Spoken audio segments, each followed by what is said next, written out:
Okay, we are back with Shelley Jones. Shelley, can you explain what that last ad the people saw was?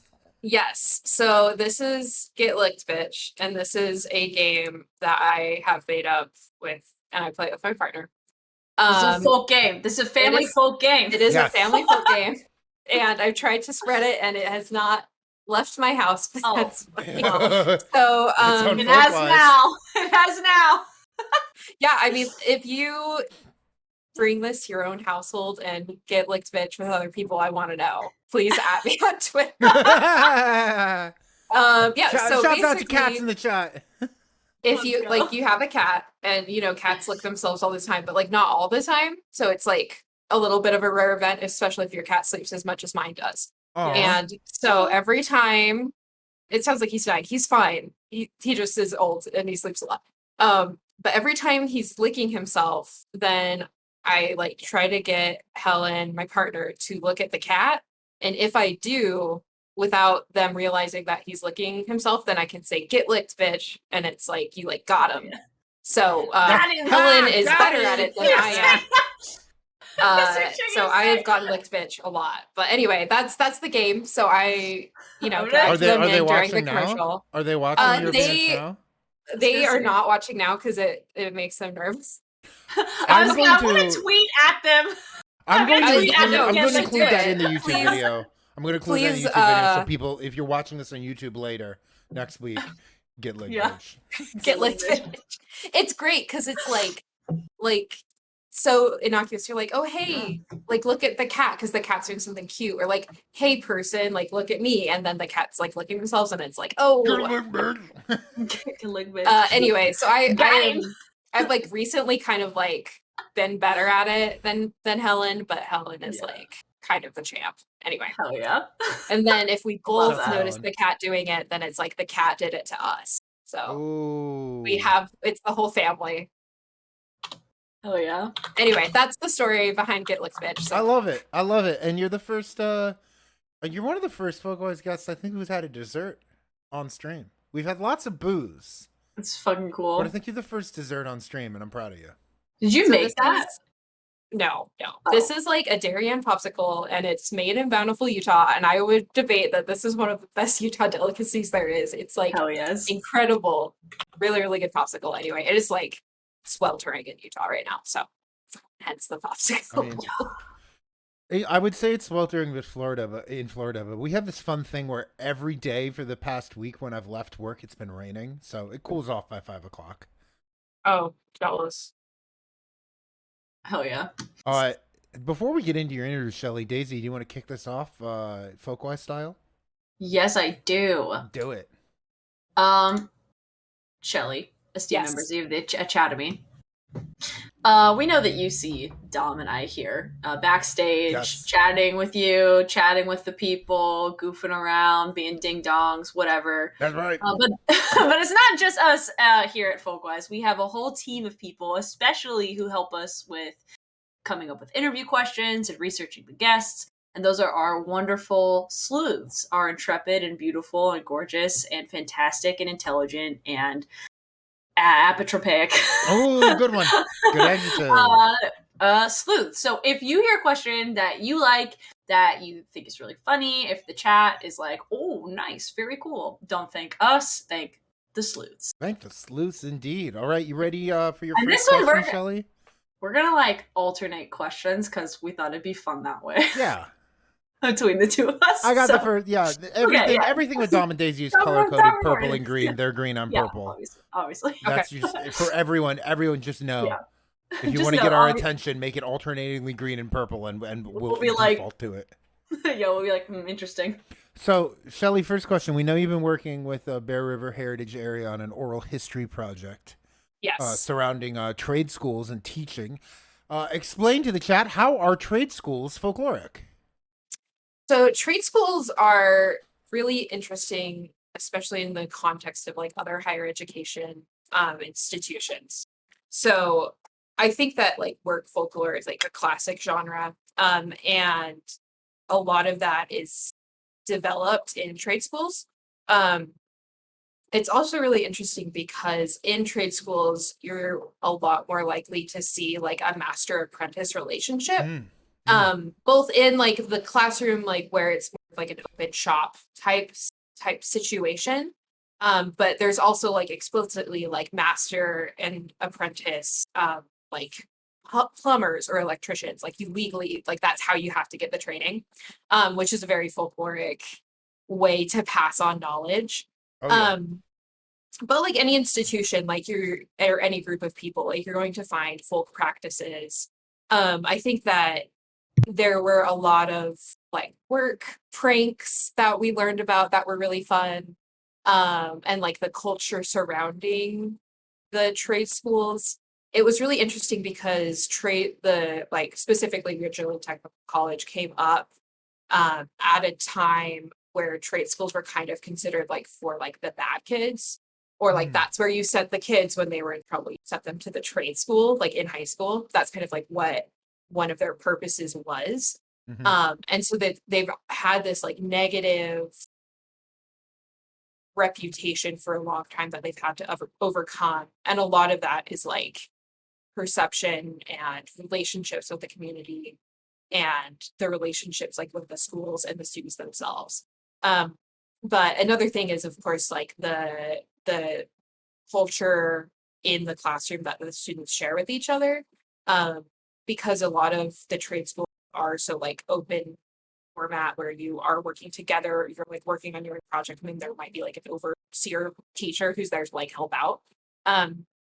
You're getting a lot of like peer relationship time working in these contexts. So yeah, I hope that answers the question. No, I think it does. I think it does. And I'm thinking a lot about the sort of passed down like master apprentice relationship of folklore because I've been fielding calls about the apprenticeship program, which we applications will do this Friday. But yeah, that's like, that's like a once a year thing for like a state arts agency where it's like the basis of how a trade school works. So in many ways, they're kind of like imitating each other in key different ways. Yeah. Hey, what is a BTech, and what was your role there? Okay, it's Bridgerland Technical College, and Okay. this is actually a really fun part of BTech is it has been through 4 or 5 name changes. Oh my god, that's gotta Um, be so confusing. it Because yes. people So it in the was area are like, what? Bridgerland Applied College. The Bridgerland has stuck, but it was like Bridgerland Applied College, um, Bridgerland Applied Technical College. Let's see. Oh, it was a center first. It was Bridgerland Technical Center, then Bridgerland Applied Technology Technical College, and now it's just Bridgerland Technical College. But people call it the BATC all the time. It's very confusing. Or BTC. It is now BTech. They've rebranded that way. And that was to align with the different BATC. Okay. Bridgerland Applied Technical Cool. College or Technical Center. Want all of you to know I'm hearing that as Batsy and Harley Quinn's voice, but keep going. Yeah, I can hear that. But like there have been jokes that they're like chameleons because they have to change so much. And a lot of that is like trying to align themselves with, or like they have to align themselves with the higher like state education centers. But yeah, Bridgerland is another name for the Bear River like cache area, which is like northern Utah for the un-Utahns out there, the non-Utahns. And it is named after Jim Bridger, who was not the first, but was one of the first guys who like white outside people who came and explored the Cache Valley region. He was in like one of the first exploration parties. So that's why it's called Bridgerland. It was really kind of hard to track down the info, but that was a really fun part of the project is I got to do like a lot of library searching and I got to look at all the old what are they called? The old newspapers in like the roll in the local library. And it's, you never really have a reason to go look at newspapers from 50 years ago, but like it's really, really interesting to look at like the content that was in there and you look at like the different, I mean, I think it's a really great place to look for like cultural markers. One thing that stuck out to me was there were a lot of asbestos ads 50 years ago, which was like an, Oh my they God. don't know. They don't know about this one Oh yet. no. But like the cultural sections, like there was like a social calendar section. There was like a like an introductory section where they would like introduce young women in the newspaper, like, oh, here's this young woman and this is about her and she's 16 and here's all of her information and here's a nice picture. Oh my And God, they would sounds like my also, debutante yes, ball. it does, right? Yeah, it's like Oh the God. Utah newspaper version of that. Wow, look at this it's like before like dating ads, it's like a well, this is a person who's in town and they are accomplished and single. Like literally though. Get 'em quick. And then there was also Oh my like God. all of like the local LDS church events paper. Like, oh, this is what this Relief Society is doing this week, and here's where they're doing it, and like here's all the stake Mhm. information, which is interesting, just like using the Yeah. newspaper as like the Facebook page essentially. Huh. Yeah, and then I was the assistant to the development director at Bridger Link, so I worked in. I really kind of pushed the folklore thing a bit, but it was a great time to be able to do that project. But I worked a lot on like marketing as well as like public relations with the everyone basically. Like I said, there's kind of a negative idea surrounding trade schools. And then I also did a lot of like donor relations type stuff. So that is what a BTech is. Great. Oh yeah. Hell yeah. Shelley, I had another question for you. How does having greater access to each other because of social media affect internal fan communities between fans and creators? Ooh, that is a good one. So, I mean, fans and creators. So this is a big one, right? Where Yeah. the boundaries between fans and the boundaries between creators, like they're diminished. And I mean, this is like, I don't know if anyone else says this, but me and Helen call it blue check syndrome, where you are a person and you have a blue check, so you're like a verified Twitter person, and you are not savvy enough on the internet to realize that you are a famous person with a large following. Because maybe you create a cartoon and no one's going to recognize you when you go to the grocery store. But if you went into a fan convention, every single one would recognize you and they would like follow what you preach, right? So someone has like a lot of influence, but they don't have the associated like skills or public relations professionals handling their social media to understand that like when they say something, they might engage like the Twitter mob. And this is like more broadly applicable, but that's like one example of how like relationships between creators and fans have changed. Like you can look at like um like the OG convention days where you have like Star Trek stuff. And there just wasn't a lot of involvement from creators in like the fan content. Like you look at old fanzines, and like a creator might come into that, but they're not going to have as easy of access as like authors or creators do now. And it's interesting. Oh, those are all of my social media. It's fine. Yeah, I was like, it was relevant. Sorry. They were No, busy you're good. typing. I'm like just distracted. It's my fault. Let me just like focus back on my own face on that one. But you look at someone like I think it's Cassandra Clare, where they have friend of the show, Cassandra Clare. Yeah. the author.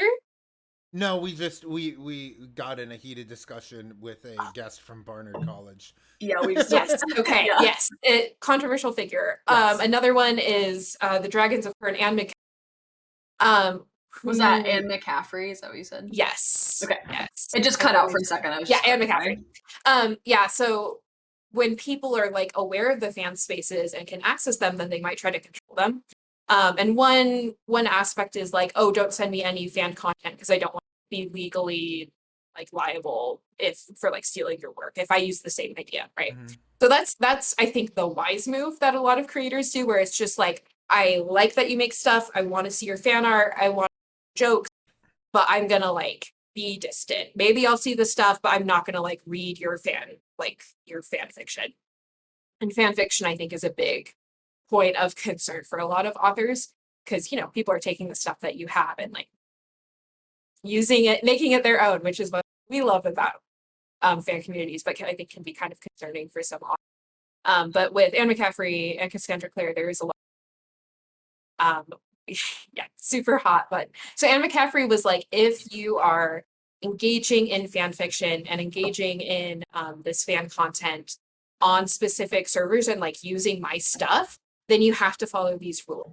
And like I'll have to find it after, but there's like, yeah, Anne Rice is another good example.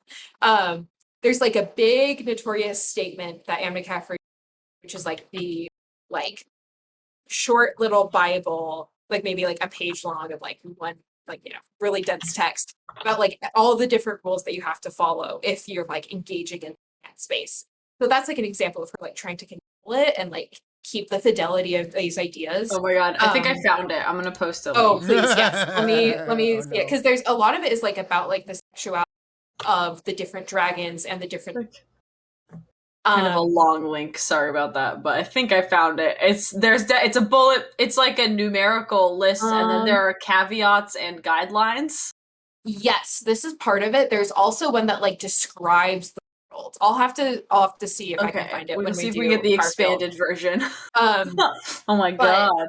It's like when you look at fan fiction, like one of the reasons people love it is because it's transformative. Is you can own these characters, you can own these ideas, and you can make them what you want them to be. You can explore different eventualities. You can like fulfill dreams that you have, or just, you know, like you want to be titillated. Like that is a very valid reason to explore fan fiction. Or maybe you just like have a great idea that you to fruition, or you want to practice writing.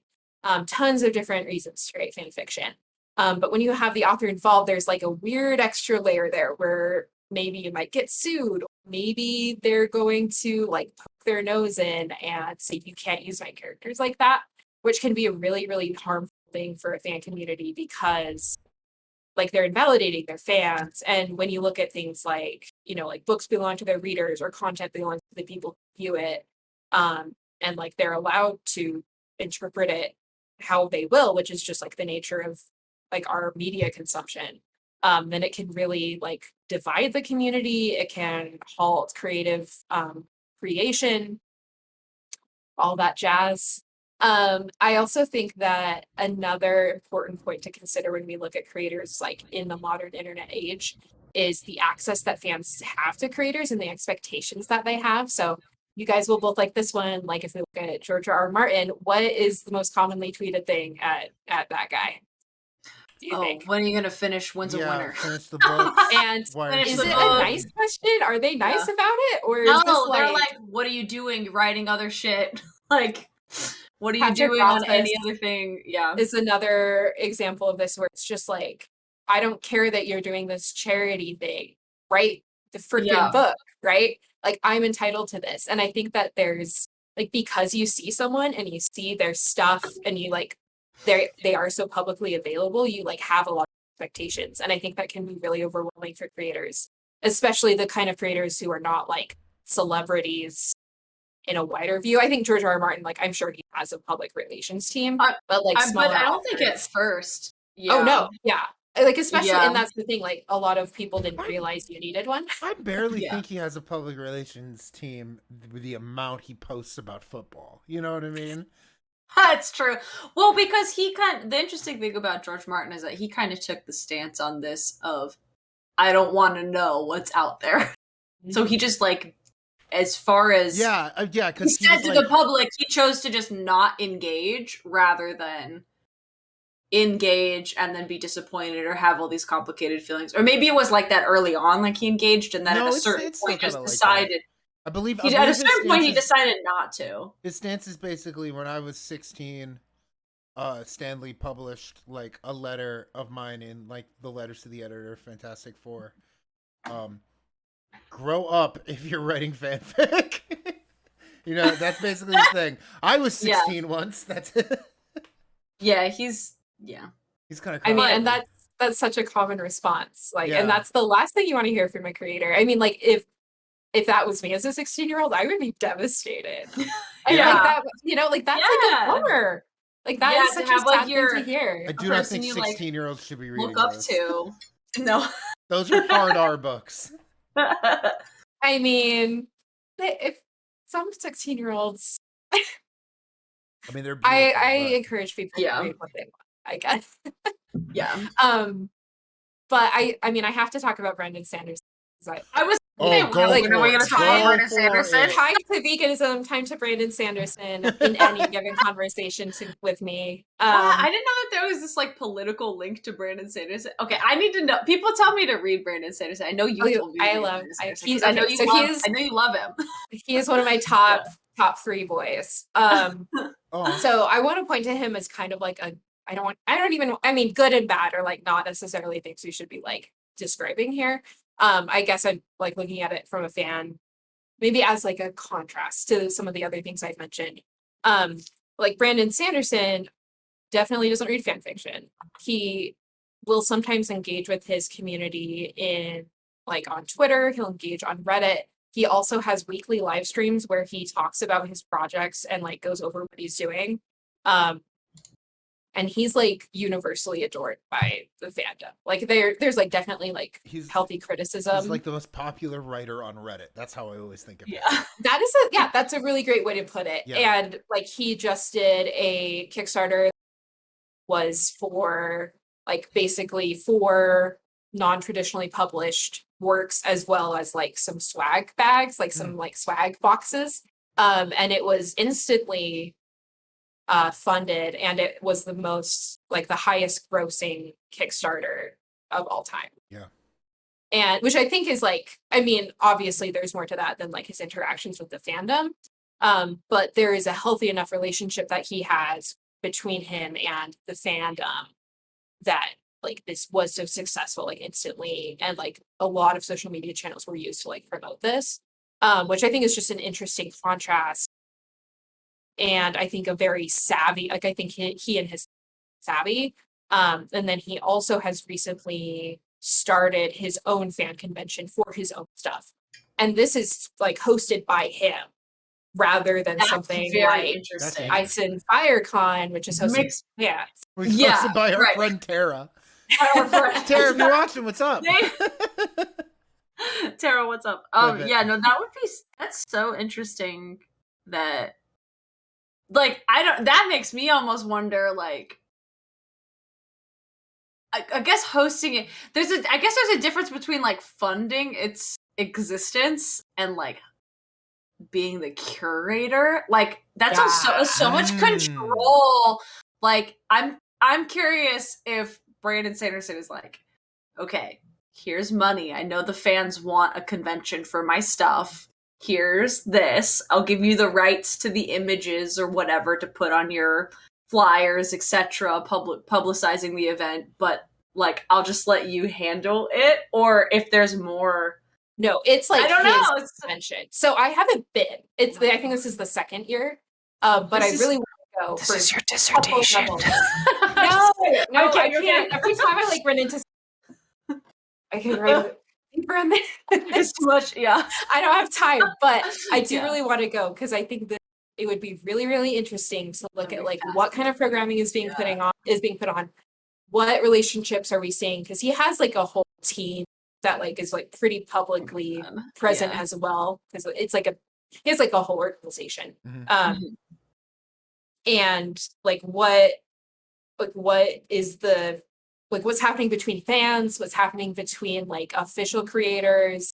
Anyway, I'm really excited to like check that out on just like, as a fan, but also like as not just as a fan, but like as a person who's very informed about thinking about community, which is kind of what folklorists are doing. Just thinking very deeply about community. Yes, exactly. And so cool. I think it will be an interesting contrast. And of course, I like haven't had the opportunity convention that's like, I guess actually I have been to Crystal Mountain BronyCon. I take that back. So I have been to a convention that was very like only fan run and like not like Salt Lake City Comic-Con. It's not the official name. It's like it's FanX is what it's called. But it's basically Comic-Con. They got sued by official Comic-Con and they had to change their name to FanX. Anyway. But it's like huge. Like Utah was voted the nerdiest state according to some metric that I'm sure is not very accurate. But we've it had is a a lot of how do you say it? Utahns. Utahns. We've had a lot of Utahns on the show lately, and I'm gonna agree with that. I mean, I think that you're like, this is a little bit of selection bias, but Yeah. No. No, come on. No. Oh my god.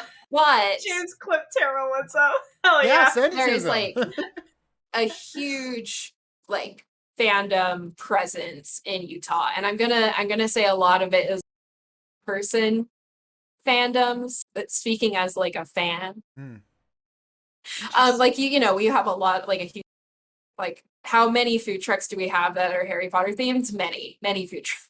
The answer, but like it's a very nerd place.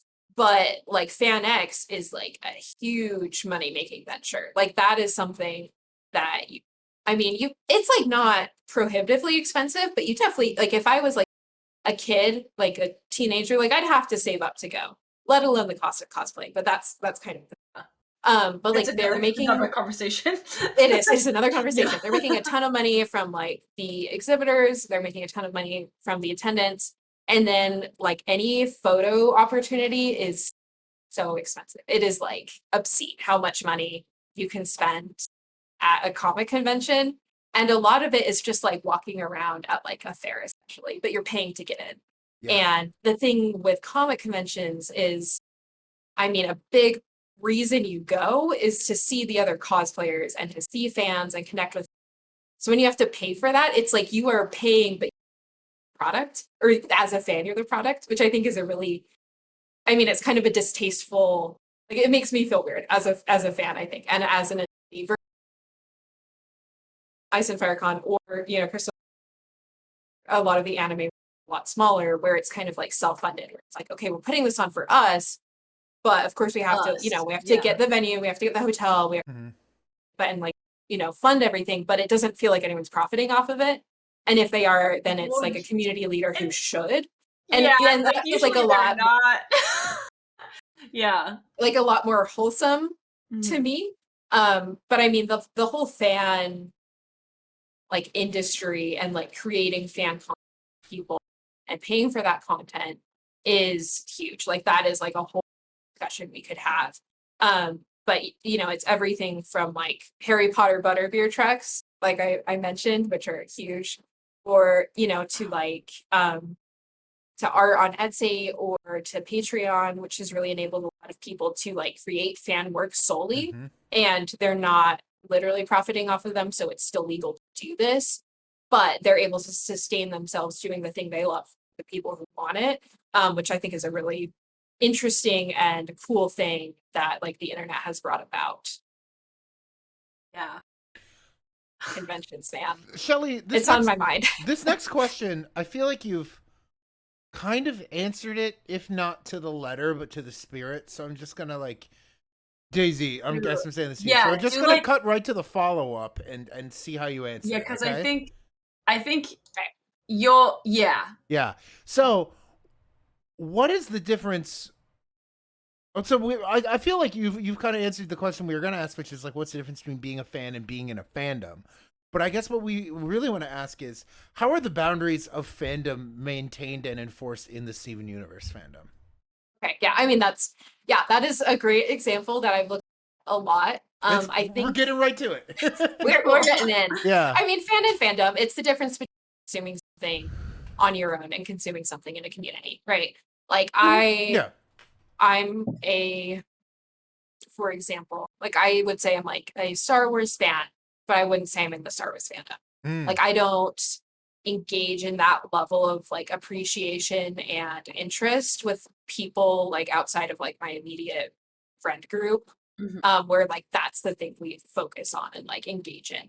But when we're looking at boundary enforcement, I think this is really a discussion of community regulation and how our media platform allow for that, or like give us different tools for that. So when you look at something like Tumblr, it is very loose, right?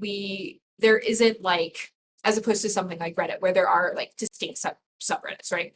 Yeah. Like subreddits are one community, there are moderators, there are rules, there are like there's a lot of structure in place, and it's also a distinct, like separate, it's in its own little box.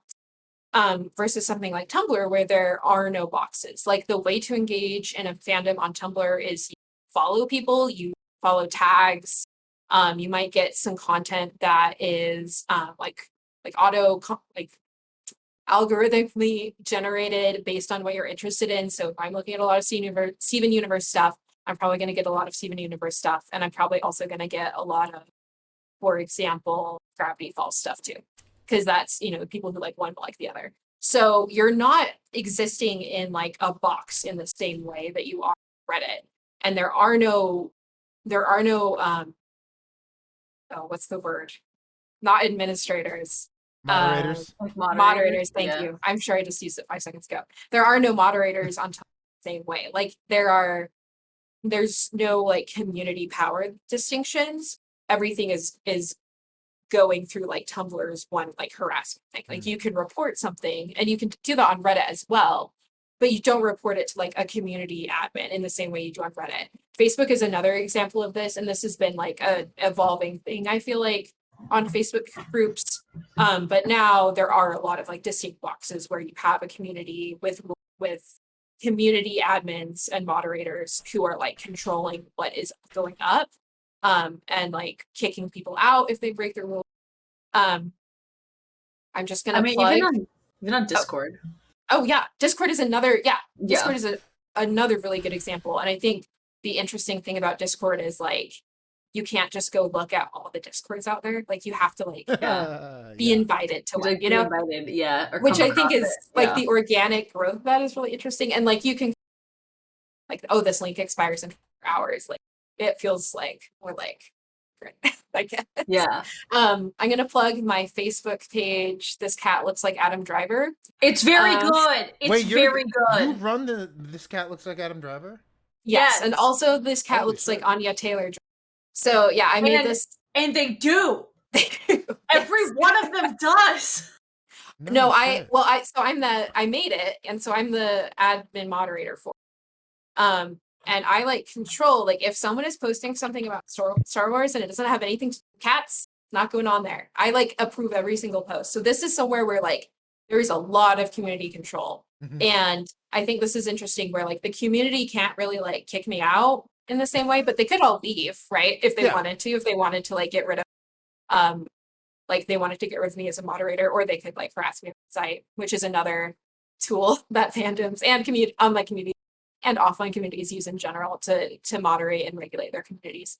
When we're looking specifically at Steven Universe, I'll just talk about what I looked at in my thesis, where there is the character Rose Quartz, who is the mother of Steven Universe. She is an alien. She is a rock lady, and she's like a large person. Like she's like a physically large woman. And something to understand about Tumblr, especially Tumblr, circa like early 2010s, is it was populated by a lot of young kids. Like, and when I say young kids, I mean like 12, 13, 14-year-olds. But like there's a wide breadth, like it goes up to like mid-20s probably, and down to 10 maybe. That's pretty young. But like there's a lot of people, but a lot of like young people developing their identities. And Tumblr's like the woke site, right? That's where you're going if you want to see like queer friendly content, or if you want to see content that is MySpace like died. You basically have to find other people via Tumblr if you want any mass opinion about something, I guess, but also to be semi-anonymous. Anyway. Yeah, and that's another thing about Tumblr is you can put biographical information on there, but a lot of times it's like screen names, versus Facebook, where someone can go look at like where you live and where you work and who your family is. Which people could go. I mean, I think I have my profile locked down a lot, but yeah, in theory, someone could go do that if I had like open settings on like the Adam Driver Facebook page. But on Tumblr, like it's like a very like woke, like liberal community. The specific example I'm talking about deals with like body shaming and fat phobia, which was like I mean, is still like a big issue right now. But in this context, then fan artist drew rose quartz as like skinny. She drew skinny quartz. And it's funny because you look at her art and it's not even that I skinny. was gonna say I don't But know a lot about Rose Quartz. I just always thought she was in like a giant dress. I didn't realize she was Oh, she's She thick. is. a thick girl. She's Okay. but she's thick. also yeah. She's The a dress is giant big, woman. but- She's thick. Yeah, it's good. It's very important. So you'll look at the art and she's like you can only like see her arm. And I can throw here, I'll throw a link to It's my also funny because it's like, well, you keep. Yeah, going. you're on a roll. Sorry. Keep going. You're on a roll. there's pictures. I'm getting all activated over here. Look at this. Is what's happening to me. These are the most. Sorry to anyone watching this on YouTube, and I keep looking over at my other screen, but this is like the most link-heavy interview, and I'm so fascinated. Oh, is this I'm still kind Oh. of reading that Anne McCaffrey post. Oh, and that's not even the one I was like trying to It was find. fascinating. This Yeah, one there's is a like better one. about the different dragon writers' sexuality. Like this one cannot be gay. Like it's like, which is wild because Oh my that's like one of God. the top things Wow. you use fan fiction for. Yeah. Oh my gosh. Oh yeah. Use So fan picture- fiction to be gay because they're not It's like- gay in the show. Like obviously, yeah, it's fucking gay. or you want to you want to explore that. Okay. Pages 18 and 20 are the ones with the relevant art, and then there's a picture Oh yeah. of what it looks like in the show on page 14. And I Okay, remember having to okay. screenshot that from like Blue. It was really hard because I couldn't like pause it and screenshot it without like all the stuff on it. Dude, I I okay, worked I hard for remember this conversation where you were like, I had to watch that for like an hour to get that screenshot, that scene, that moment. I do remember This this. is Yes, fascinating. apparently that was the one I really wanted that screen. Yeah. Anyway, so this fan artist, she draws this picture and she had a pretty big following, which is good and bad in the fandom world because it means you're going to get more appreciation, but fans can be really harsh and mean. And so that means you're going to be exposed to more people and you might get more of a negative response. So people were upset and there had been more drama, like there's fandom drama. People always talk about fandom drama. But there was some fandom drama surrounding this artist before about like whitewashing or appropriation of cultures when they were drawing the characters. But this one was really the one that like set people off. So she draws this picture, people don't like it, kind of like the drama that was simmering kind of comes to a boil. And she starts receiving a ton of hate, like a lot of hate. And she gets suicidal and she announces her suicide on social media, which is another very interesting aspect of social media. Again, another whole discussion that we could get into. And luckily, she's able to get treatment and admitted to a treatment center. And is kind of able to like come back and is actually still making fan content today, which is honestly pretty impressive. Yeah. But there was just a huge community reaction to this, and this is going down on Tumblr. So this is something where you can't say, hey, mod, like this picture is inappropriate. Like you can't do that in the same way because it's not like porn. Actually, porn was fine on Tumblr at the time. But like you can't report this to the Tumblr mods and Yeah. like, this is bad. We have to get rid of this. Because one, it doesn't break any community rules as Tumblr, and two, there's no one to do that, right? And like Tumblr help may or may not actually help you. As anyone who's ever worked with like a support site on like support on social media, like that it may or may not be helpful. But after this, it was like a huge deal. They're making pro art of this person, they were making anti art of this person. Wow. It's And funny because you look at the picture and it's like, what? you can like only see this her one? Yeah, you can only see her arm. Yeah, That's like the only. this one? I don't it's- know. no, I it's feel like one of wild. the I understand like the largeness of Rose Quartz is important about her personality, and I feel like Zanny Why in is this that? case.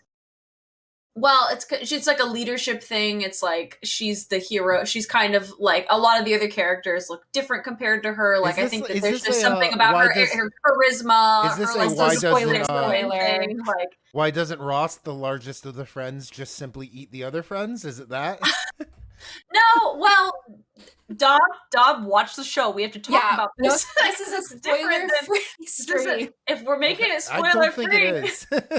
I think Okay, we've well, then spoiled it a has lot to be, thus but- far. I don't know if it has to be, but I'm sure that will come up. But just looking at the picture, like I feel like that element is captured in Rose Quartz's hair in this Yeah. drawing by Zammy, where that's like a piece of that largeness and fullness that Well, and you it's also an can't see embrace, her it's whole a body. motherliness. Dare Yeah, I you don't say even it's like see her or anything. Falstaffian? Yeah, it's so so interesting. I'm with you, James. I'm with you. Usually I'm the one that's making that anyway. What? Yeah, What I is don't this know, I just- spoilers? I don't. I mean, okay. I'm not a motherfucker. Can't quote Shakespeare.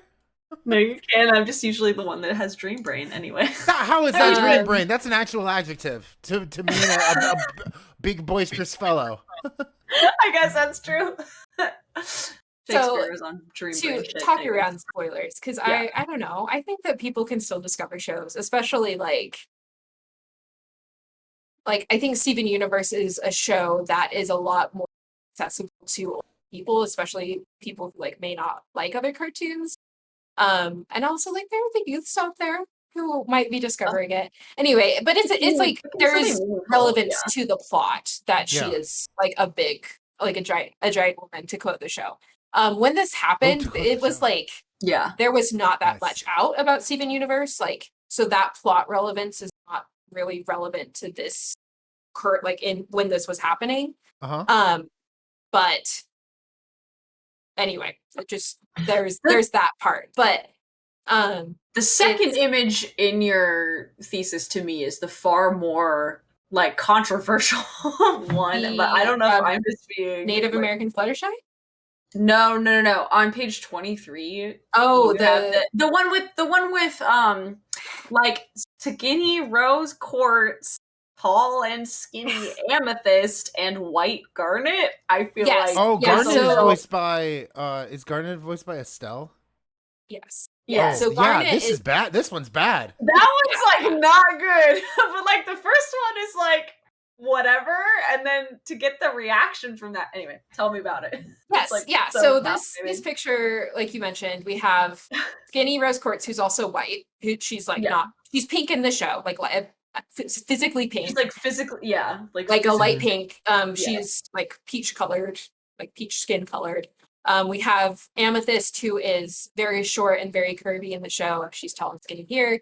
And then we have Garnet, who is voiced by Estelle, and she's like she has like an afro, like she's very black, and Mhm, like mhm. that is a very important part of like her character. And like she's black coated. She Yeah, is like yeah. a dark red in the show. But so not like skin color black, but like she's coded as black, and that's yeah. like a very important part of her character. Yeah. Yeah. So like whitewashing her, like that's like a lot, that's a pretty bad one. So by showing like by making art of this, they're saying like I support this artist and I also want to say fuck you. Like that's what the caption is here. It's like you guys are overreacting, you are not being by policing someone for their art not being inclusive, you are not being inclusive of the artist. You're not being inclusive of fans who want to draw art that might not be completely correct according to the show standards and might not be completely correct according to your values too. And this kind of elevated the Steven Universe fandom. Like Shirley was saying, I heard about this, but I like had never seen it. Like everyone has heard about this. Like if you were on the internet, if you were on Tumblr at the time, like you know about the Zambi drama. And it really like put a bad, like it gave Tumblr fandoms and especially like the Steven Universe cartoon fandoms like a really bad rap. Like you guys are just like out of control. You're so childish. You like can't engage with stuff in a professional way, and like adult. I was at work. Like an adult, like in a civilized way, right? You Mhm. can't, like you don't even deserve to be a part of this.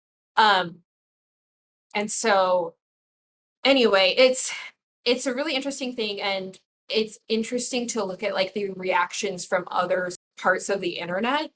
When I was doing research for this paper for this thesis, I actually like going down the rabbit hole and I stumbled upon like a very anti-Semitic website. The creator of Steven Universe is Jewish, Rebecca Sugar, and they like cited this incident on there. What? And That's and wild. Yikes. like to like discredit it. Anyway, Yeah, it that's a was big very yikes from me. interesting. I didn't include that in there, but it was like an Wow. but if you look at somewhere like Reddit, then like there was a lot of like negativity towards this reaction, which it's not like Reddit is like a beautiful place full of rainbows and bunnies. They have more community moderation, but that doesn't necessarily mean the community moderation is like up to par Or in they terms of like people are good. whatever you want to determine. Or that like people are good. Yeah. Even the moderators. Not Yeah. always. And there's like definitely parts where it's like the community makes rules and people make rules, but those rules might not be good, or like they might not follow your values as a user, which is interesting. But there is like that moderation there. So any other Steven questions while we're on the topic? That was for someone who like is really came into that question blind. It is both fascinating and embarrassing to hear all of that in one doc. I hope did it make so sense? Like, It did. It Yeah, did. yeah. Okay. Thank Yeah. you, and thank you for Especially- and thank you for linking your master's thesis. Chat, it's there. You can read it. I get download updates every month. So when people say that folklorists actually just want to like talk about drama, I'm always like, Shelley is the fucking most like attentive, like I'm picturing like the wall in your room with all of the like strings to the different pictures in the comments, because yes, no, I am like, Charlie in the Yeah. It's Always Sunny meme. Like I'm like, yes. Or yeah, Like, or I know, your yeah, Alec I'm Guinness gonna and go Tinker back Tailor to- Soldier Spy. Oh yeah, it's that so too. fascinating. Which- I mean, even which- thinking That was one of our first like meme Mondays, trying to figure out Oh my the God, yeah. origin of the strings on the corkboard. yeah, just trying to Um, figure out the origin of that meme. I am But going yeah. to, but yeah, no, this is like what I love to do, like learn about drama because it's fun, like on just like a user standpoint to like engage in this, because it's like I Yeah. care about Steven Universe, like that's part of the reason why I did my thesis on it, because like I care about this community. It's like a show that's really important to me and like has been really meaningful in my life. And so it's interesting to like look at it from a wider lens and just like look at like, why are we doing this? Like, why are we as a community being so Yeah. destructive to each other, like pushing someone Mhm. to suicide or Yeah. or close to suicide the way we by treating them a certain way online, which is not a new concept. Like this is a perennial issue. I'm, just is yeah, I like in my way. day, people did a lot of that on some websites, pre-social media, on forums. Yeah, Oh yeah, and it's, like anytime people are together, they're going to, clash. But it's like Steven Universe community is based around this show, which is like so wholesome. Like talking about like Yeah. what we were talking about like show. niceness before. Like I think there's an argument that like Steven Universe is annoyingly nice, or it's too nice. And like that is actually an argument I have of the show, is like Mhm. it's too forgiving and it's too nice, and it doesn't like deal with issues like in a realistic or like careful enough way. And like I mean I would disagree with that, but like that's a criticism of the show. So you have this like really nice product, and this like Steven Universe is a cinnamon roll. There's all this, but there's representation of like races and genders and sexualities and different body types and cultures and all of this really great like whole stuff and like very like liberal stuff. But then you have people like these same people who love this stuff so much that they are like attacking someone and driving them to the point of suicide because they care. Like it seems like it doesn't make sense, which is like why I was looking at it. And to be clear, like after like the suicide note was posted, people were like, good. Like some people, not everyone, of course, like some portions of the fandom were like, this was too much. Like this, like I didn't support the art, but like we should be nicer. But then some people were like, she deserves that. Like that was a good thing we did. Or I don't care that this is how she feels. We can't allow any body shaming in our community. Which I just like, it's a very fascinating thing. Like this is what happens when you don't have these rules and this moderation, which again is not like a good or bad thing. It just changes how the community act with itself. but you are going to see more of this like direct harassment that would otherwise be blocked by like moderators. Damn. Okay, we have one more serious question for you, and then later we have another Steven Universe question for you. But it's a part Really? of our funsy series, so it should be very simple. Okay. But it might not be. I don't know. So I have one more kind of like big Let me question for pause. you, and then we'll jump in. I have a super quick contribution. So I want to just post this subreddit that I really like. Hell So yeah. if you like hearing about hobby drama, this is and a lot of times it happens online. So it's called Our Hobby Drama, and it is a great little place where someone who is either watching a community or is a part of a community will like post all of the deets and like everything that went down. A lot of times they have receipts. And so if you want to like engage in that kind of thing and like be in the know about all the little dramas on the internet, that is a great place. So good. Do y'all want to know? Do y'all want to know what the #1 post on hobby drama is called? What? Tell me right now. J.K. Rowling and the Turfed Child. Oh my god! Of course it is. I haven't even talked about. Oh god! I don't know if we have all night. We do not have all night. We don't have time. Okay, another time though, because that would be. Yeah, we got to hook you up with Chrissy Widmare to talk about Harry Potter specific fan drama. Anyway, another question is like kind of related to this, but less like explicitly about Steven Universe. People put in hours of time and energy into fan creations, as we've talked about, and particularly relevant to this episode of Folkwise Live are the fan mashups, like when fans create new content and materials from superficially unrelated fandoms. What might make a good mashup, and why would someone want to mash up fandoms? Is this a serious question? Yeah. Okay. Why would you want to? I thought you were like what, in my opinion, should we? Oh no! I mean, like, what is that, and what in your informed opinion makes a good mashup? And like thinking of like Bad Monday Simulator or like Super Hulock, like why do those things come together, and why would fans want to mash up seemingly unrelated content? Yeah, I mean, so this is again like the joys of fandom is you get to see stuff you ever see in like a official context.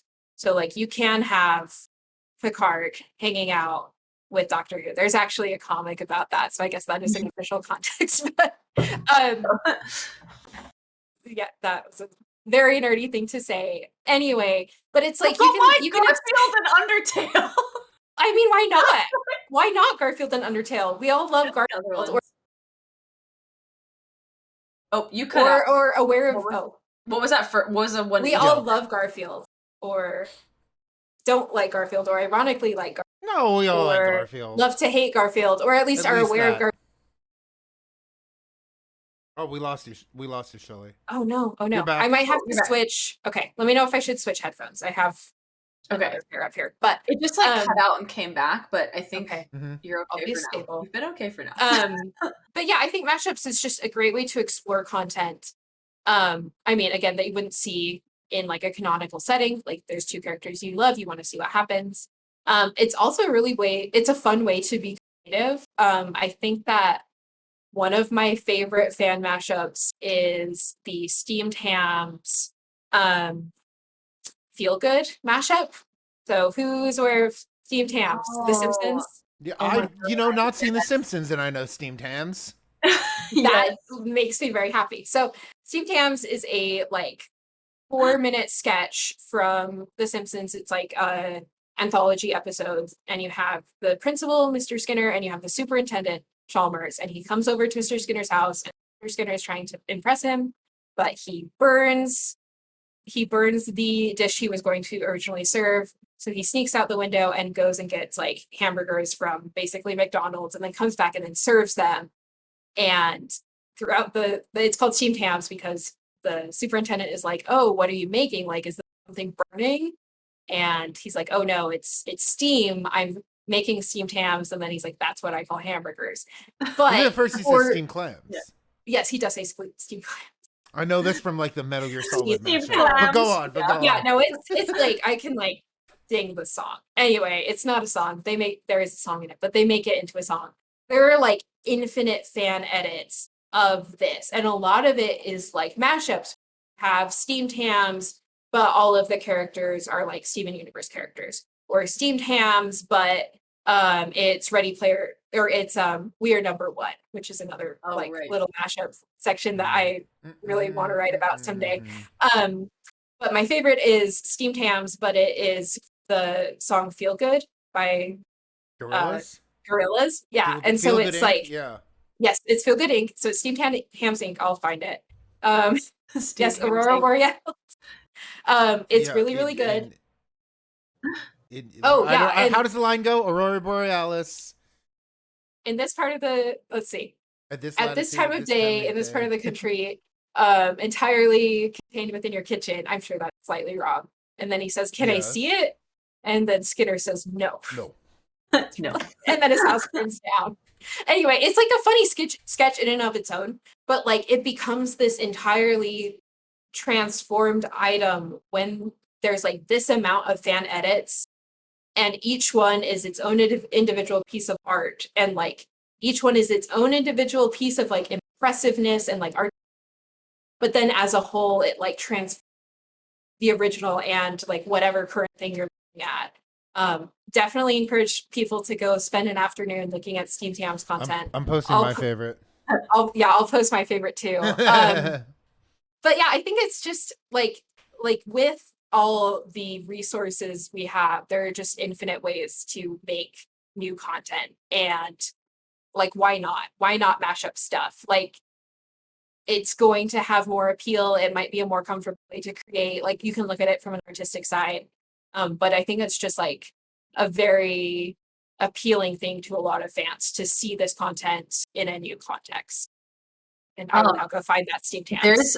I have like two questions, and one is this question made me think about like global fandoms and how like mashing up content from places that might not be where a different fandom could be from like different countries, different parts of the world, and then they're brought together in a kind of like interesting unifying way. I wonder if like that comes up a lot. And then Shirley asked, that was just kind of like me thinking about it when we were coming up with questions, but Shirley has a really good question. Like, how are mashups, like, how do they stay as the fandom creations as opposed to memes? Like, what's the difference between a fandom creation and a meme? I don't know. I haven't really thought about that. I think it could be a Venn diagram. Like, I think there's a certain point where Steamed Hams has left the Simpsons fandom, which is big because Simpsons is a huge... Yeah, it's like transcended it. Like, Dom, you've never seen The Simpsons, which... kind of a crime. I have not. But... I've only seen what ran on TiVo when I was allowed to watch it, or what got recorded by our TiVo when I was allowed to watch The Simpsons as a teenager, which is like seasons 12 onward, which I'm told doesn't count. No, it doesn't. Well, so much like Doctor Who and Steven Universe, at this point, I'm too overwhelmed to get into The Simpsons. I will say it's worth it. If you do 2 through 9, it's like some of the go content out there. It is very, very, very good and very influential for so much culture. But Shelley, let me say this. If I were to watch The Simpsons, I would ideally want a list that is like based off of like the meme I want a watch order of The Simpsons that is like based on the memes I have seen the most often. You know what I mean? Cool. So I want to start with I want to start with the fucking cromulent episode. Then I want to watch Steamed Hams. Then I want to watch I don't know, but you like all the like in order of frequency of memes, you know? But the thing is, like Simpsons 2 through 9, 2 through 10, that is like all of it is like, I think a lot of Simpsons content has transcended the like Simpsons fandom. Which again, I think is a weird, like it feels like a little bit of a weird phrase to me. But I will work on that list. Is this a commitment? Is this a podcast? Oh no! Oh my god! This could be so cool. We could do an episode. Cool. I would love. We wouldn't even need a complete list, but if we came up with like 5 episodes that had like the top, the top 5, yeah, like we can have like the one where Homer Simpson like goes into the hedge. Yes, like, the one where he goes in the hedge. Don't know the context. Seen that a million times. Isn't that in the movie? Actually, the movie is a good one to have on there. I've seen the movie, but the movie came out in season 20 or some shit. Right? Yeah, that's true. I remember that. That's from the movie. Yeah. Pretty good, but it's not anyway. GOAT. Yeah, I wonder. Oh, let's see. Memes and fandom. So I think it's like detextualized, but then it's recontextualized. I don't really know yeah, what the I mean you make textualization is, but so it's like We're it okay becomes, now. I can answer this. We're getting to Bauman and Briggs. Yeah, then we're you're talking getting about the about process of Briggs. You're talking about the process of intextualization in general, which is to to take a context and something performance. Oh God, let me get Bauman and Briggs out. I think that's good. That's about right. Yeah. But yeah, Yeah. like by taking something and putting it into a fandom context, you're making a new context. Yes, And then when it and reaches a performing it in a certain fandom peak, context, I think is what it's like, Charles Briggs will want you to know. It's like it's also like an homage to the past content too, though. Like I'm thinking when right. this happens in songs, it's like an echo of the past. Like Yeah. you're like embracing the past rather than just like winking at it. Yeah. I don't know, like a riff in something is different than like a complete mashup of two like seemingly unrelated genres or whatever. Do you know the lick in jazz, Daisy? The lick? Do you know about this? Not as you have referred to it like this. Okay, No, you won't be able to like listen to like jazz anymore because there is a because I like know you're saying the jazz there's thing. there's a little sequence of notes that is in like 50% of all popular jazz tunes. It just goes da na na na na na na. Like listen for that in any fucking solo. It'll show up because people are in a giant. Every soloist is in a giant conversation about jazz by playing da na na na na na na in the middle of their solo. Got it. Yeah. Yeah, Shirley's asking so many questions. So go off if you want to answer that. Like The son from Family Guy. So Yeah. okay. Stuart This has- Griffin. there James are found the so lick. many James found the lick. Nice. Thank Thanks, you. James. Ba-ba-da-ba-da-ba-da. Ba-ba-da-ba-da-ba-da. Yeah, I love this as an example of like I think it is really important to look at like the history of something because at a certain point you're going to have Steamed Hams content that is no longer made by people who love The Simpsons. You're going to have Steamed Hams content that is made by people who love Steamed Hams content. Yeah, or who And- love Gorillas or Metal Gear Which is Solid like or which is whatever. like a new fandom. People Yeah. who love Steamed Hams Steamed content. Hams. Yeah. It's like how I like the like cat.exe on Instagram where like I just want the cats to like be shown off as the chaotic bastards they are, basically. Yes. I'm like, show me the cat, but you used a weird filter and you put a weird song on it. Yes. So I'm gonna post something. It's pretty like not safe for work, just as a warning. Heads up, cat. But I think it is a very. I mean, you can open it, like it's a long running webcomic. Okay. But I think it's a really interesting example of a mashup. Because it features like the author and it is obviously like a satirical piece of work, but he has like a bunch of like random cartoon characters in there. It's called Mr. Boop, and I think it would be a very interesting piece to look at because it's obviously not just I like them interact. There's like a lot of different layers to it. And I think that's like that question becomes like I'm a lot reading it more. right now, and this explains why I'm making this face. Again, it like I wouldn't just be aware it's like not safe for work content. But yeah, I love that question. Good question. Yeah. Cool. We have some funsy questions for you, and then we have a game. But I think Dom has the first like rapid fire funsy question. I think Sorry, it's I'm all fun. Dom very is too distracted by- horrified by this. I'm I can very also ask a distracted by different Mr. Boop. question. No, No, I got don't. you. I'm sorry. I should know. No, Totally fine. No, this is Hey, great. hey. This is fine. When you're watching Keep this on it into YouTube, context. just be warned if you follow that link. Damn. no, Hey, Shelley, rapid fire fancy question. What's the most folkloric Yes. thing that you've ever seen happen at the John Huntsman School of Business? Oh gosh. I think the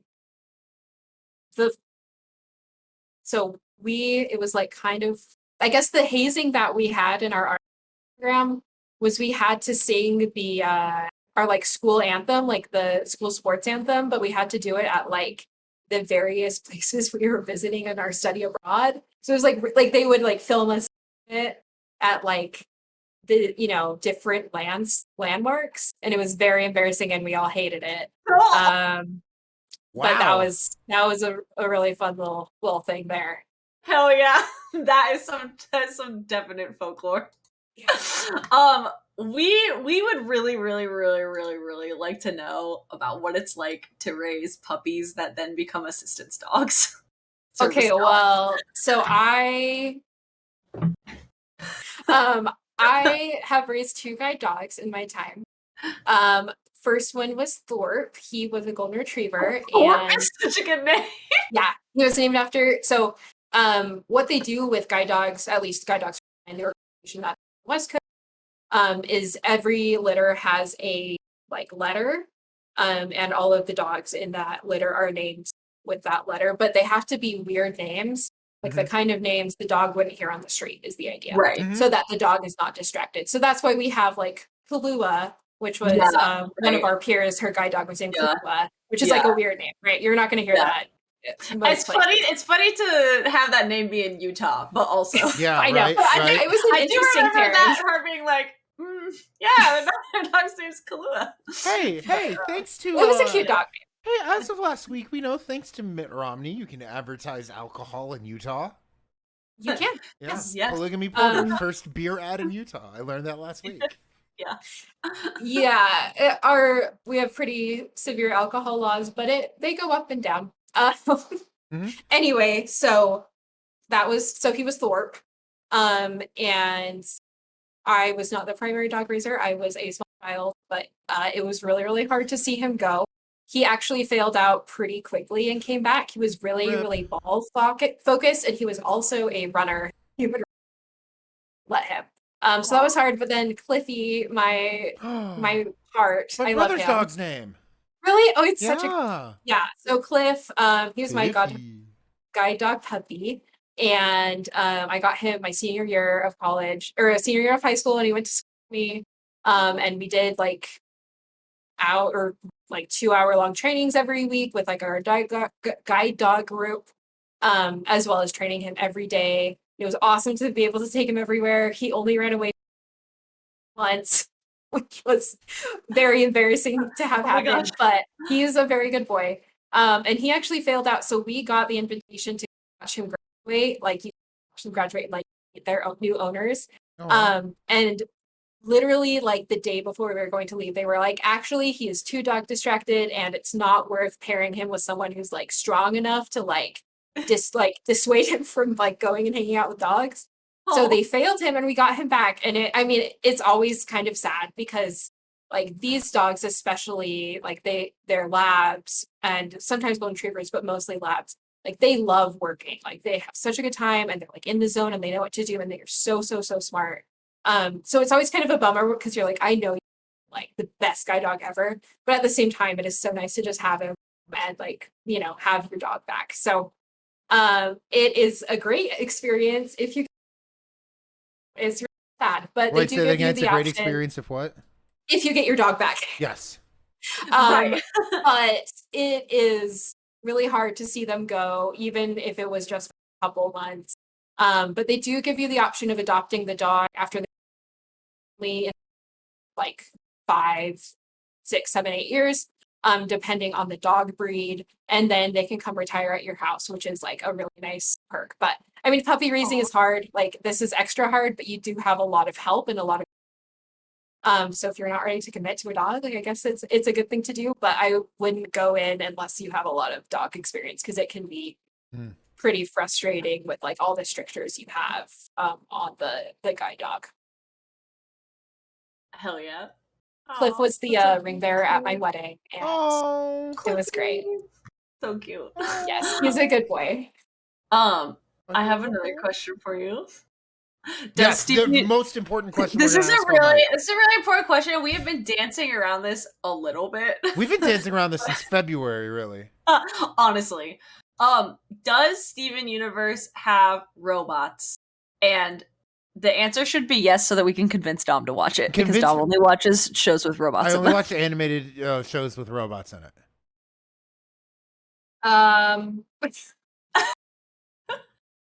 yes, I maybe would lean more towards cyborgs, I guess. Oh, okay. Guys, like, I think so. Okay.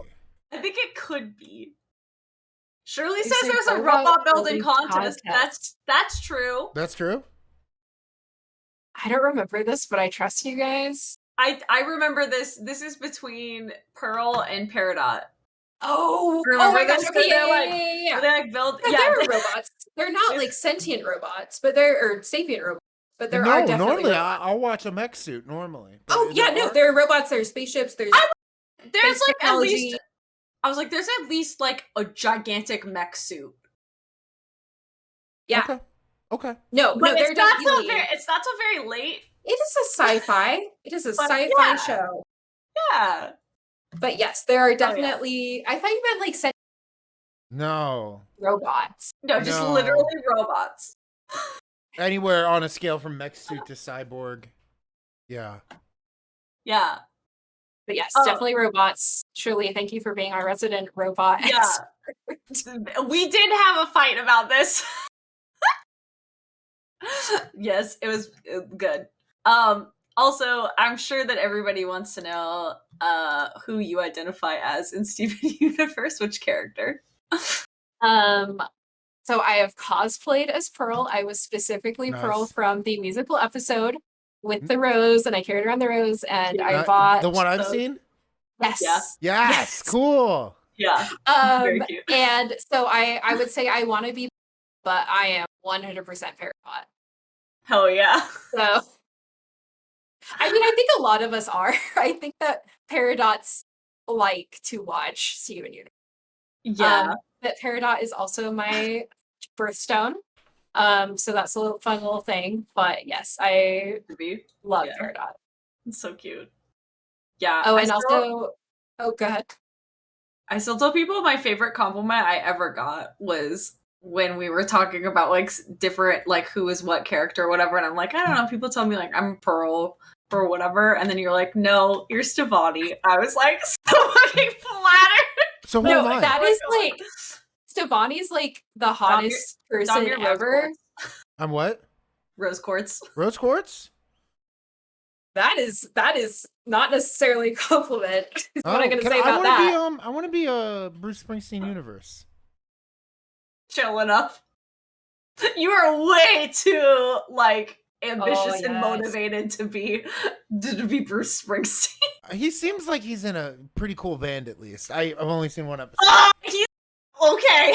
Good. You should watch the show. He's kind of not in a band for most of it. He's Oh, like yeah. a washed up. Yeah. I mean, he's not even a successful rock star. He's like a washed up like. Okay. But also cosplay him though. Oh, Okay. I have cosplayed as Greg. I have a Greg cosplay. Oh my because God. You just wear a t-shirt Yes. and carry around a guitar. Yeah, and like flip flops or whatever. But no, you 100% could do a better Greg cosplay than I did. You have to be like Or is sunburned, Dom- right? Or is and He has like a crazy something like just sunburn. occurred to me. What? And I'm What like, just occurred to wait, you? wait. Dom, cover your ears because it's a spoiler. I don't This care. is not going to be effective. Sure. Shelley, what if Dom is Stag? Okay, no, that's what I was thinking. I'm like, Okay, what about that's Stag? better. I was like, but wait. I guess it depends on how cool you are. Dom, are you a really cool one episode character? I Or like a really nice dad. Yeah, or well, the really nice dad. I'm normally a fun uncle. I mean, that's basically Greg. Okay. Greg is kind of the And, fun and uncle I too. love isn't Bruce he? Springsteen. Could be good. I get a Bruce Um, Springsteen vibe out of him. It seems like he's from New Jersey. I don't know canonically where they live. Okay, Shelley says Okay, Dom. isn't he actually Okay, canonically from? I think it's not called New Jersey in the. yeah, show, it's basically New Jersey, basically but New It's Jersey. the new city. Yeah. Okay. Yeah. It's a real New Jersey vibe. Emerald City. Should I No, it's Google not. It's Steg? from. No Yeah. spoilers. I mean, yeah. They do, Shirley has a point. Shirley has a point. Dom could really pull off Greg cosplay. He gave up on his tour because he met a giant woman. So I do Whoa, think, I this do that what is happened to maybe you? that's a cool. vibe. Maybe that's a vibe. I just Googled Steg and this is pretty neat. Okay. Steg was at one point a Aaron, controversial personality. character. Really? in the fandom, not like Skeg in is like show. Goro from Mortal Kombat, but low key nice with it. Yeah, I want honestly. like a character biography. It's by character, or this is by character relationship. This is not how you write a Wikipedia page. That's so Steven weird. Universe. Should I, Fandom.com. Daisy? Should I get the game loaded? No! Oh, yes, that game. Yes. No. I was like, Yes. I was like, Bad Monday Simulator? No. No. We have another very important thing to do That's here. the one I'm talking about. Yeah, we don't know where Greg is from, but he very plausibly This is very good. Jersey. Yeah, Fusion was at least 70% of fandom drama at any point. Oh, and those of you who missed my screen earlier, or because it was too tiny, like post-game or whatever, my sign says Lapidat is the right choice for anybody who was curious. There is About also where a we chapter stand. about Lapidat in my thesis. So I feel if like- anyone wants to partake, it's right there. It's right there. This has been a great stream so far, especially because I feel like I don't know, we had our own personal, just like Jamie on Joe Rogan just sending us links for us to stop talking and go, wow, look at that, Holy and then shit, continue yeah. talking. Holy Oh my shit, God. is that real? And then we kept talking. It was pretty fun. That's good. Shelley, thank you for answering all of our questions. Like, basically amazingly, like And you were providing citations. That's Oh what my I gosh, was- context I- is very good. Like, extremely helpful for people who maybe are not part of any of these fandoms that are just listening to us go off about them. I think it made- or interviewing you. Yeah. Yes, I'm so sorry. I mean, it's fandoms are always so big and scary, and that I think as a fan, sometimes it's intimidating to get to. Like, Undertale and Homestuck are like a lot. scary fandoms. Like, there's a lot there, and not Honestly, all of I'm it just good. learning that Undertale is like a 6-hour average game because of like the breadth and depth Yeah, of the yeah, I did think it was fandom. longer I thought it was a 40-hour game. I guess just people replay Well, it people do constantly. multiple. Yeah, Yeah. there's like different endings you can get, Yeah. but no, the characters are just this engaging and this interesting Yeah. that Dom, you are so emotionally so compelled by no. the character. You're obviously. literally talking about Papyrus, the most hateable character I've ever seen in a video game. Dom, the fact that you're having such an emotional reaction to like less than 2 hours of gameplay, I think tells I wouldn't a lot. I wouldn't say I was compelled. Motivated, Maybe. activated. Shelley, have you ever made a tier list before? oh, of course. Do you even have to ask? Well, Hell yeah. you'd be surprised how You'd be little people say surprised. yes to that question on this show.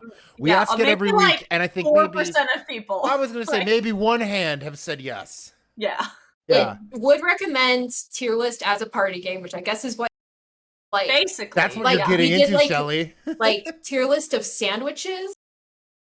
I have never had a more engaging discussion with a group of people than when we made a tier list of sandwiches. Oh my gosh.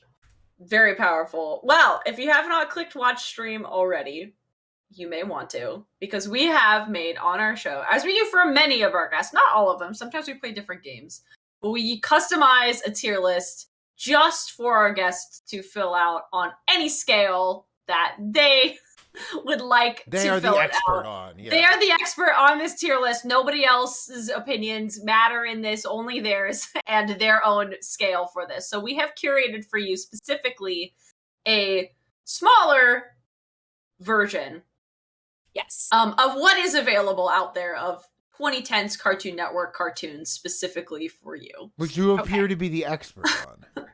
I mean, I think we have some in-house experts in the chat. Also, I shout think out, we do. Shout out to the To- Academy. yeah, Yes. the Academy, and especially Spacetime, who's here. My Discord. We are currently hell doing yeah. a Homestuck hell reread yeah. project, FaceTime, what is up? and I appreciate your support and comments. So thanks Yeah. for coming. Well, FaceTime, if you want to catch the little bit of Homestuck conversation that we had, this VOD is available for 2 weeks on Twitch. So And this feel interview will free be to on rewatch. YouTube. The interview will be on YouTube. This weekend. Yeah. Yeah. There's not a lot of discernible difference first half and the second half, but you Yeah. know, more guided questions, Yes. I guess. Yeah. It's pretty good.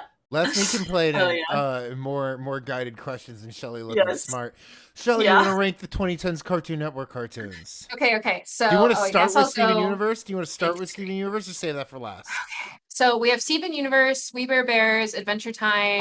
I can read them out for you so you don't have to Yes, string. please Yeah. read them out. Yeah. Okay, first up is Adventure Time. I know it is it ended in the 2010s. I think it's mostly late aughts, but we're counting it because it's really the pace setter.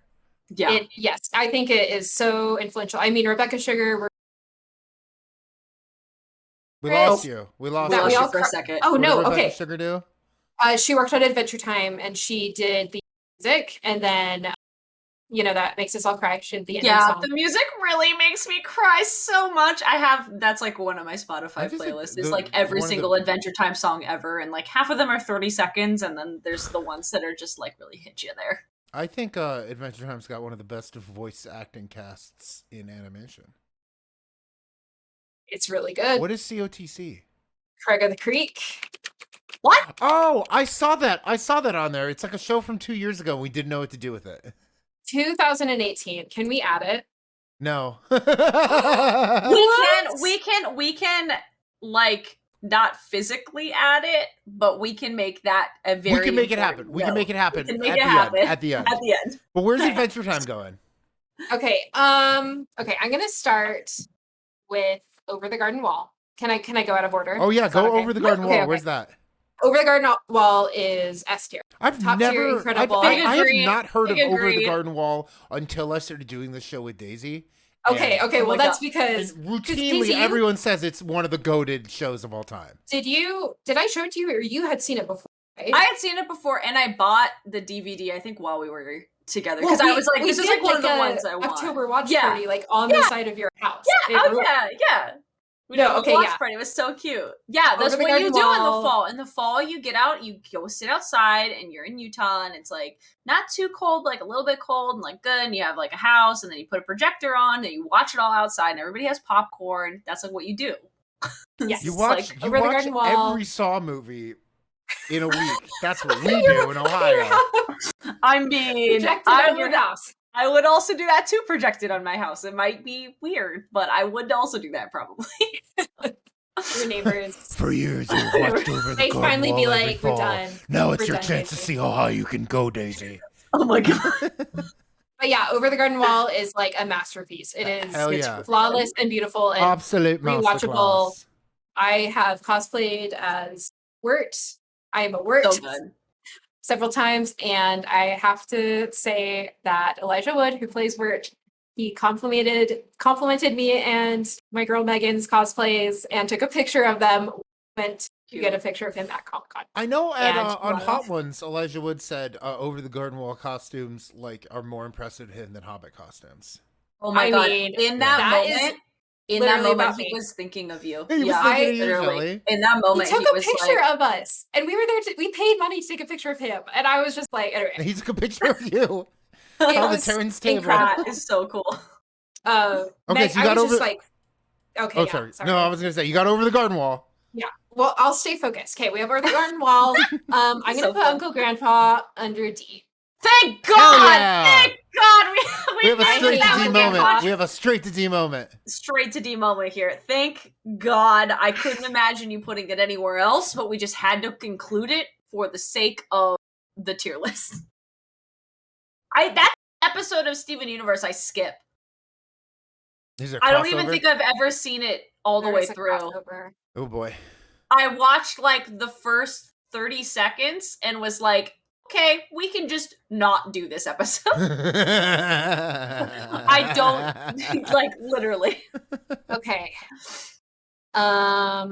It's kind of how I feel about X-Men issues that Yeah. cross over with the Power Pack, except for that one issue where Wolverine saves Katie Power from Lady Deathstrike. It is Yeah. a lot. Yes. Okay. Are there any of them that you don't know which ones they are? I think I can read them all. Okay. Okay. I could not get Uncle Grandpa. It's funny because there's like the really high plot episode or like shows on or like overarching plot episode or shows on Cartoon Network, and then there's like the random ones, and like sometimes they're really great, and sometimes they're just so like I do not click. Anyway, Okay, so let's put Adventure Time on A. Okay. And this is only because I think Over the Garden Wall is like literally like one of the best properties ever made. You also there's enough like stacking goes vertically and horizontally. No, also. I think she's saying So she's gonna like take a stand and say League of its own Over the Garden Wall S tier. Oh Yes. got it. Yes, got it. And I then respect let's that. do We Bear Bears in B. Dom is disappointed, but I get it. That was it's my a show. little. I love that show. I love okay, don't get me wrong. I love We Bear Bears, but I think it is not as compelling as Adventure Time. That's fair. I just like bears. I love my Dom just likes bears. conversing thoughts. I am a bear. I dated a girl named Chloe when that show was out. It was hitting right. Yeah, I mean, what are you gonna do? Yeah. I really like it, but I think it's like it doesn't have that universal watchability. Like I have shown Over the Garden Wall to so many people. That's and true. It is Damn, Daisy. like that's the one people will like. If they like, That's they the might one not people- like Gravity Falls. They might not like Adventure. They will like Over the Wall. That's and the it's so one where consumable. people are gonna be like, Daisy, I know you said that you don't like to watch shows that are easy to watch. Well, you know what? This is the only one. Okay, this is the one I will stand by forever. Okay, I think Because- Space Time makes. Oh, sorry. Finish. No, that's they make a good point. Yeah, like Space Time is like We Bear Bears hasn't had as much of a cultural impact as Adventure Time, whereas like Adventure Time, I think you could really make the argument that has like launched a whole new genre of show. Which is why we had to Have- cheat and put this in here. Yeah. Yeah, Like, I mean, I think it personally- works. If I was gonna like battle this out, like I would have a way harder battle between Over the Garden Wall and Adventure Time personally, because I feel like I identify so much more with Adventure Time as like, I don't know, thinking about the world. But the story arc of Over the Garden Wall is so like it's movie length. It's like not you can't compare like an entire anthology and like one book. Maybe is my But you are making me difficulty. do that right But now. I'm making you do that right now, and I appreciate your choice. Yeah. Also, I appreciate your cat ears. I don't think I said anything about. Oh, But that's okay. We're matching cat ears today. Kitty cat, so- no brim. Got no brim. Okay, yes. So We Bear Bears, good but not incredible. Steven Universe, A. Top of A, bottom of A. I'm gonna go top, and this is probably a Hey. controversial decision, but Adventure Time is just too much on the random side for me. And Fair. I think if I had watched it when I was younger rather than like after I graduated high school, I might have like connected with it more. But yeah, like there's a little bit too much of like the episode ends and it doesn't have any continuity. Yeah. Okay. I don't disagree. Adventure Time is like so influential. Space Time's making good points. Yeah. Okay. And then let's see. These ones are like the meh shows for I was me. gonna say if you thought those were too random, wait till we get to the trifecta of flapjack, chowder, and gumball. Let's go regular show B after We Bear Bears. Okay. My other favorite animal is a raccoon, so just ugh. B for Dom. It's a silent B, like in Delium. It's a silent B. Yeah, like the word Delium. And to be fair, I have not watched all of these last four. So I've seen like, I think literally just the Steven Universe Uncle Grandpa. And then I've watched some regular show and I've seen probably more Chowder than anything else because my like middle school teacher was obsessed with Chowder. And then Gumball and Flapjack is like I have barely seen. So let's put Chowder on C. And Absolutely obliterating Dom right now. Specifically, yeah, actually, Shelley. let's put all three on I'm C. not offended by that. Having B tier taste is like fine. You Well, said that's put the them all thing. on Is C? it's like, yeah, I think so because In what order? Mm, I mean, honestly, it's kind of a watch for me just based on how Okay. much I've seen. Yeah. Like, I think they all do good and interesting stuff, and Flapjack is weird. Like, Flapjack Flapjack is crazy. is weird, and like I have to give it credit for that. So maybe Flapjack, Yeah, I was gonna say, and it sounds like you're then in Chowder, Flapjack then top of Gumball. C. Yeah. Chowder also kind of weird, but they're Let's those do- two are very much like sibling shows or something. They are, yeah. And also, this isn't on here, but Gravity Falls is basically We thought about it. Yeah. that is also S tier. Mhm. Okay, maybe I'll watch more Gumball. Like I was gonna say Gumball might have to go at the beginning because like that one anime sequence of Gumball is like Yeah. D tier trio. Or D tier That's humor funny. is Hell good. yeah. And then the other one is Craig of the Creek. And Craig of the Creek, I think, like I'm really sad it didn't exist when I was a kid, but it is really, really, really good. And I feel like I have to watch all of it before I can say if it's S or A, but it is really up there. It's like so the premise is there's a bunch of kids and they go play in the creek after, and that's the premise. And it is just so incredible at like growing up in like the Anthropocene, like children of the Anthropocene. That's And awesome. but also just like children's folklore is like one of my favorites, like favorite genres that we can look at.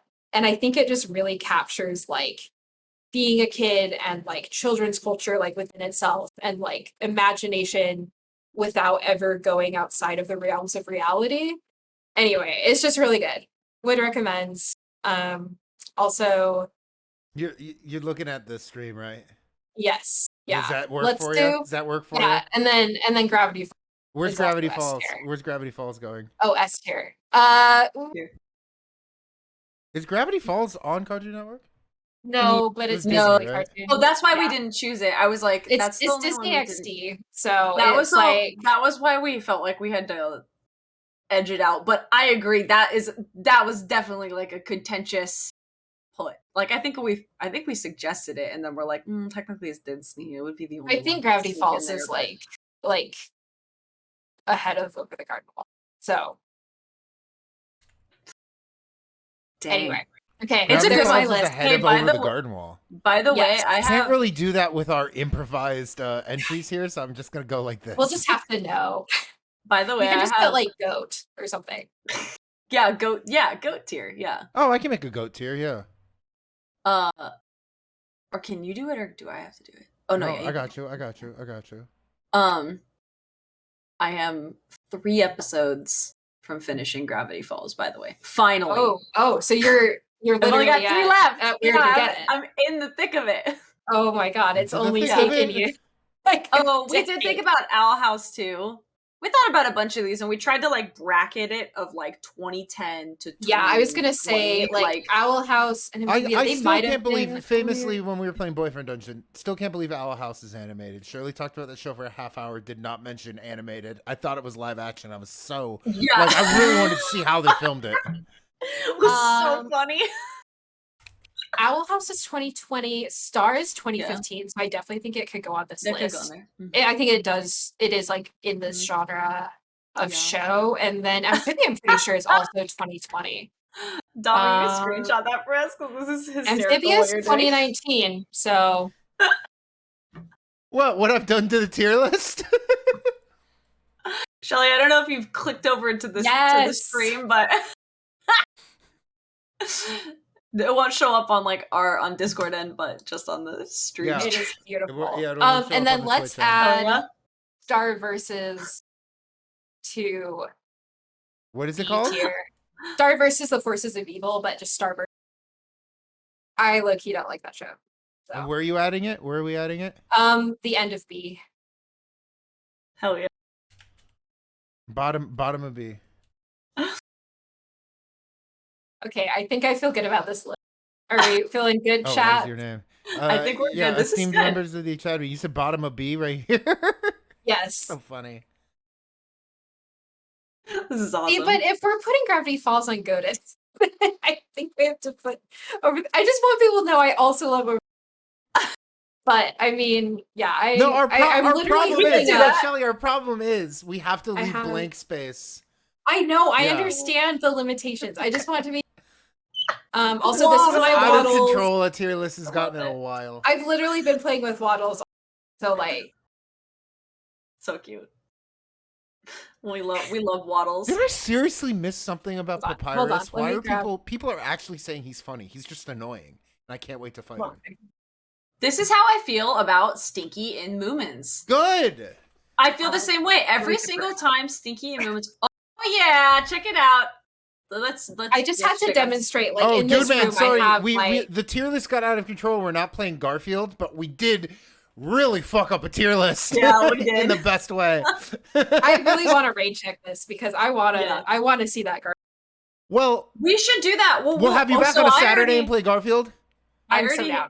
Yeah, I Dude already Man, had resident this Garfield fan, idea. Dude Man says every one of these shows is S tier if you ask him. Thanks, I'm Dude wearing, Man. I'm wearing the shirt for you, buddy. I mean, I think we should have a Garfield episode. Well, that's what we were Well, that's saying. what- That's what that we were was saying. what- yeah, I was thinking to do that for, like, come a back on a bonus ep. Saturday. Come back on a Saturday. Yeah. We'll play Bad Monday Simulator. I'll play some Garfield in Dude Man. Play Garfield against me in Nick All Stars. We'll do And, a We have to Garfield do on the internet. Garfield episode, without yeah. John. We can Garfield do, without John. Lasagna Cat. Yes. We can do I don't know. horrible like Eldritch Garfield. Always Yeah. a classic. Yeah, it'll be Garfield good. dive kick enthusiast. Dude Man 22 kicks my Garfield, ass with Garfield. The in live Nick action All-Stars. movie.